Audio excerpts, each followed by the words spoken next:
माझ्यासोबत भाजपाचे नेते आहेत, आपण त्यांच्याकडनंच या सगळ्या संदर्भात जाणून घेणार आहोत। सर्वात पहिले मी इम्तियाज जलीलला सांगू इच्छितो की ज्या भागात त्यांच्यावर हमला झाला त्या भागात आम्ही कुठलीही सीट लढत नाही आणि असे बेसलेस आरोप त्यांनी करणं अतिशय चुकीचं आहे। आणि जो कलीम कुरेशीचं नाव त्यांनी घेतलं आहे तो कलीम कुरेशी माझ्या विरोधात 2019मध्ये निवडणूक लढला होता। 24मध्ये इम्तियाज जलील यांनीच त्याचा फॉर्म विड्रा करून पाठिंबा घेतला होता।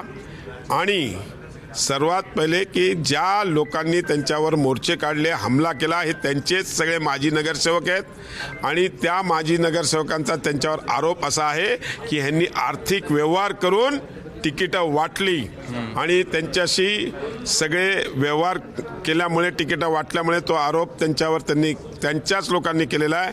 आणि चौथी गोष्ट अशी की लोकसभा ते हरले, विधानसभामध्ये माझ्या समोरच ते हरले, शेवटच्या राऊंडमध्ये माझा विजय झाला आणि त्याच्यामुळे त्यांच्या मनात ते दुःख आहे म्हणून ते माझं नाव, ते झोपेतही माझं नाव घेतात आणि त्यांना ते की बाबा शेवटच्या राऊंडला जिंकले आता त्यांचा। आणि तिसरी गोष्ट अशी की त्यांना आता वाटते की जसं लोकसभेत हार पत्करावा लागला, विधानसभेत हार पत्करावा लागला, पुन्हा काय महापालिकेमध्ये पण त्यांना हार पत्करावा लागेल ही त्यांना भीती आहे। कॅमेरामन धनंजय दारुंटेसह मी कृष्णा केंडे, एबीपी माझा, छत्रपती संभाजीनगर। एबीपी माझा, उघडा डोळे बघा नीट।